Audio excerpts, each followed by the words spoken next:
प्रिय दर्शकों नमस्कार।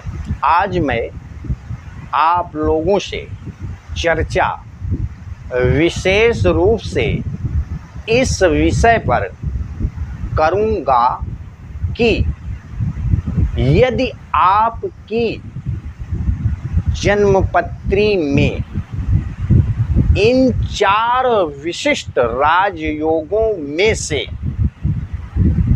कोई भी यदि राजयोग आपकी कुंडली में उपस्थित है तो ऐसा जातक गवर्नमेंटेड जॉब करने वाला, गुणवान, राजप्रिय और लग्जरियस लाइफ जीने वाला होता है। इसके साथ साथ अथाह धन संपत्ति का स्वामी होता है। उदाहरण के तौर पर मैंने मेष लग्न की जो है कुंडली ले लिया है। अब पहला राजयोग है, विशिष्ट राजयोगों में से पहला राजयोग ये है कि यदि नवम भाव का स्वामी दसम भाव में और दसम भाव का स्वामी नवम भाव में बैठा हो तो ऐसा जातक मांडलिक राजा अर्थात मंडलायुक्त कमिश्नर होता है। पहला। दूसरा अमल कीर्ति नामक राजयोग। अमल कीर्ति नामक राजयोग दूसरा राजयोग है। जब लग्न या चंद्रमा, भाई अपनी अपनी बर्थ चार्ट खोल करके आप लोग देखिए कि आपका चंद्रमा और आपका लग्न किस राशि में है। तो लग्न और चंद्रमा से यदि दसम भाव में कोई भी एक शुभ ग्रह हो, जैसे इस लग्न में मेष लग्न की कुंडली है, अब लग्न से दसम भाव में बृहस्पति है लेकिन नीच राशिस्थ है, मतलब लग्न या चंद्रमा से दसम भाव में यदि कोई एक शुभ ग्रह है, कोई भी एक शुभ ग्रह है, चाहे गुरु हो, चाहे शुक्र हो, चाहे शुक्ल पक्ष का बलवान चंद्रमा हो और चाहे बुध हो, लेकिन लग्न या चंद्रमा से बलवान स्थिति में बैठा हो, लग्न या चंद्रमा से दसम भाव में बलवान स्थिति में हो, निर्बल स्थिति में ना हो, नीच राशिस्थ ना हो, शत्रु राशिस्थ ना हो, उच्च राशि का हो, मूल त्रिकोण राशि का हो, स्वराशि का हो या मित्र राशि का होकर के बैठ जाए तो इसको अमल कीर्ति नामक राजयोग कहते हैं। और जिसके जन्मपत्री में यह राजयोग होता है तो ऐसा जातक कीर्तिमान होता है, राजपूज्य होता है, गुणवान होता है और परोपकारी होता है। अब तीसरा राजयोग जिसका नाम है गज केसरी योग। यदि किसी भी लग्न की जन्मपत्री हो, यदि लग्न या चंद्रमा से केंद्र में शुभ ग्रह बैठा हो, लग्न या चंद्रमा से किसी भी लग्न की कुंडली हो, लग्न या चंद्रमा से केंद्र में कोई भी शुभ ग्रह बैठा हो तो गज केसरी नामक विशिष्ट राजयोग का निर्माण होता है।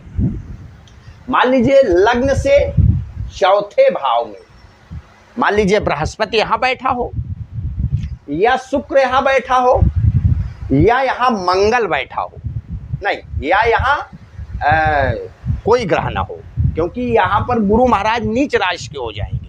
तो लग्न या चंद्रमा से केंद्र में कोई शुभ ग्रह बलवान स्थिति में हो तो गज केसरी नामक राजयोग का निर्माण होता है, विशिष्ट राजयोग का निर्माण होता है। यदि ये किसी की जन्मपत्री में ये राजयोग प्रेजेंट है, उपस्थित है, तो ऐसा जातक मेधावी, गुणवान, राजप्रिय अर्थात राजा का प्रिय और तेजस्वी होता है। और ये राजयोग जिस भी वर्ष चार्ट में प्रेजेंट होता है वो जातक जो है अपने जीवन काल में उच्च पद प्रतिष्ठा, मान सम्मान, अथाह संपत्ति, यश कीर्ति ऐश्वर्य से युक्त होता है। अब अगला राजयोग का नाम है कल्पद्रुम नामक विशिष्ट राजयोग। ये चौथा राजयोग है। ये कैसे बनता है? जब किसी भी लग्न की कुंडली हो, यदि लग्न का मालिक, जैसे मान लीजिए मेष लग्न की कुंडली है, अब मेष लग्न की कुंडली में लग्नेश मंगल होता है, तो लग्नेश मंगल किसी भी राशि में बैठ जाए, मान लीजिए सपोज करिए मंगल आपका यहां बैठ गया, अब लग्नेश मंगल जिस राशि में बैठा हो उस राशि का मालिक, उस राशि का मालिक कौन है? सूर्य। अब सूर्य मान लीजिए आपका यहां बैठ जाए, सूर्य यहां आपका बैठ जाए, अब लग्नेश जिस राशि में बैठा हो उस राशि का मालिक, जिस राशि में बैठा हो उस राशि का मालिक, अब भाई लग्नेश मंगल तो सिंह राशि में बैठा है, अब सिंह राशि का मालिक सूर्य जो है वो लाभ स्थान में बैठा है, कुंभ राशि में। अब कुंभ राशि का मालिक वो जिस नवांश में बैठा हो उस नवांश का मालिक, तीन ग्रह माने में लग्नेश जिस राशि में बैठा हो, लग्नेश जिस राशि में बैठा हो, तो लग्नेश जिस राशि में बैठा हो उस राशि का मालिक, और उस राशि का मालिक जिस राशि में बैठा हो उस राशि का मालिक, और उस राशि का मालिक जिस नवांश में बैठा हो उस राशि का मालिक।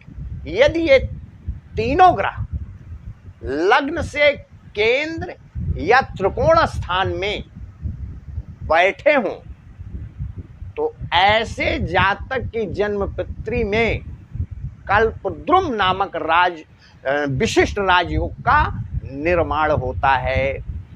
इसके प्रभाव से ऐसा जातक युद्ध प्रेमी होता है और विशिष्ट पद की प्राप्ति करता है, विशिष्ट अधिकार पद की प्राप्ति करता है, दयालु होता है, परोपकारी होता है, राजप्रिय होता है, और ऐसे जातकों को अपने जीवन में लग्जरियस लाइफ जो है प्राप्त होती है। उत्तम वाहन, उत्तम मकान सुख, उत्तम धन आदि समस्त सुखों को प्राप्त करता है। यदि उपरोक्त चार राजयोग जो भी मैंने बताया है, इनमें से यदि कोई भी आपके बर्थ चार्ट में एक भी विशिष्ट राजयोग प्रेजेंट है तो ऐसा जातक अपने जीवन काल में लग्जरियस लाइफ जीता है, राजा से सम्मानित होता है, गुणवान होता है, मेधावी और तेजस्वी होता है और धन संपत्ति का स्वामी बनता है। मेरी वीडियो यदि आप लोगों को अच्छी लगी हो तो कृपया मेरे चैनल को लाइक, शेयर, सब्सक्राइब एवं हाइप दीजिए, ताकि जो भी मैं नई वीडियो अपलोड करूं उसकी नोटिफिकेशन आप लोगों को समय समय पर प्राप्त होती रहे। धन्यवाद।